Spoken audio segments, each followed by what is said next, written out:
small boy in the 1950s, laying on the beach at St Ives, this is the view I remember. Local passenger trains connecting the branch to the Cornish main line of St Erth were pretty frequent in those far-off summers when, just like my model, every day was sunny. Memories apart, for me, there were several attractions to modelling St Ives. It's an interesting scenic location, and the track layout means a certain amount of operational complexity. In reality, the branch was operated almost exclusively by small prairie tanks. But that's too restrictive as far as I'm concerned. So I have a small fleet of steam and diesel locos from the era, the majority of which would have never run on the branch.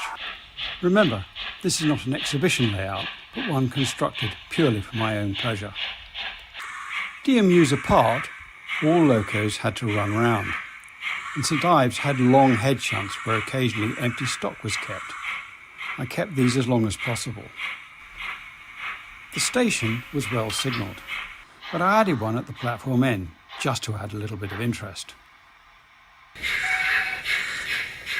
In summer, the St Ives portion of the Cornish Riviera from Paddington could have as many as 10 coaches. Much shunting was involved. An engine off the shed pulled the stock back to release the train engine, allowing it to run round. With more shunting, the stock was propelled back into the station before working back to the main line. Today, all evidence of the shed is gone. I remember it being busy as many trains swapped engines. Some days, the pickup freight would deliver a coal wagon. More shunting interest. On the outer signal, opposite the shed, there was a back shunt arm. It must have been needed with all that shunting and running around, especially for the daily pickup goods. On my layout, this delivers and collects all sorts, from fish to coal. I began planning around the autumn of 2018. A key object was to put the railway very much in the landscape, just like the real thing. I'm not put off by technology, so I used any rail to draw up the track, scenery and position of the buildings. Baseboard construction began in March 2019. Printing the AnyRail plans on A1 sheets in 1:1 scale provided the perfect template. This was especially helpful as the baseboard is on 2 levels, with the beach below the track owing to the railway being built into the side of the cliff below the town. The baseboard is timber and plywood, and to be honest, if the house fell down, I expect it would still be in one piece. I have a temporary fiddle yard as I wait for my elevator storage lift. The traverser uses kitchen drawer sliders, simple yet effective. The scenery is built with polystyrene and plaster cloth, static grass where required, and trees, many of them. They're good for integrating the back scene, as well as helping place the railway in the landscape. I used Woodland Scenics Forest canopy. Not the cheapest trees, but great for mass production and realism. But here's a cheap way. Grow your own sedum flowers, dry them, dip them in PVA, sprinkle on foliage from your model shop, fix with hairspray, job done. An early realisation was that the back scene of the town, above and behind the railway, would be crucial to the look of the layout. But there was a problem. The best way to capture it was from 150 feet above the beach. On my recce, local photographer Chris Webber deployed his drone. The town, the seashore, the beach buildings and the tennis court were all photographed in under an hour. Considerable time was spent in Photoshop removing all the modern buildings, loft extension, cars, buses, as well as adjusting the perspective. Inconveniently, the valley behind the viaduct goes back a long way and the landscape is curved. Not to model St Ives with the sea and the Porthminster beach seemed a cop-out, so they're there. The rocks are plaster, formed in Woodland Scenics rock moulds, painted and then airbrushed.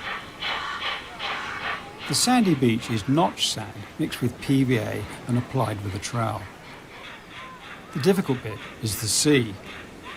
Drone to the rescue, the 2 dots are Chris and myself.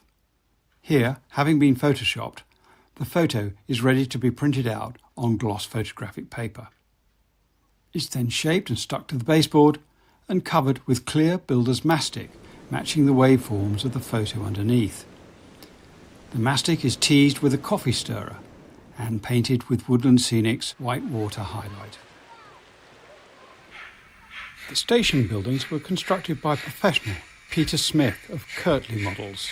He's done them before, to a standard that as a novice I could never manage.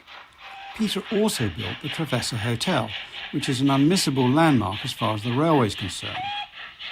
Today it's much changed as it was rebuilt after a fire, although it looks deceptively similar.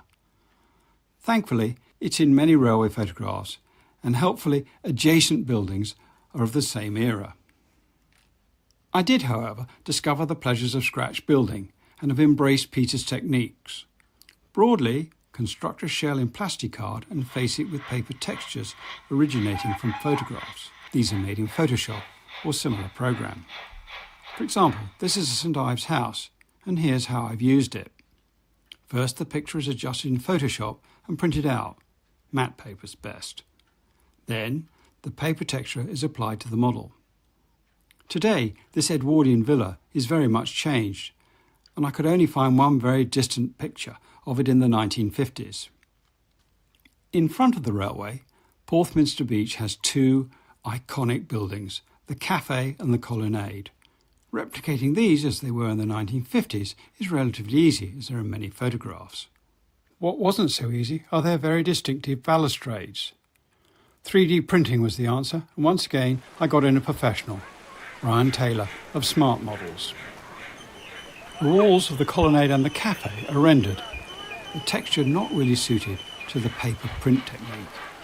So I covered the plasticard shell in a very fine sandpaper and then airbrushed it off-white.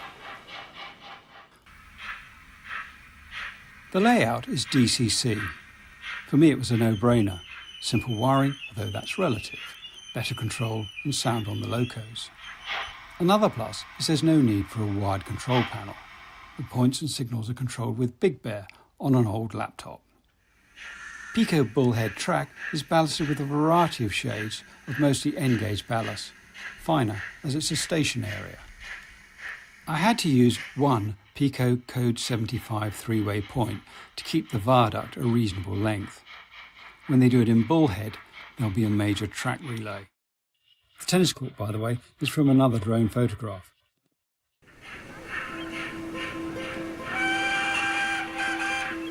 They're never finished, are they? 2 years after starting, there's more detail to do, things to revisit, locos to adjust, think about weathering, and so much more. And of course, there's hours of fun running it.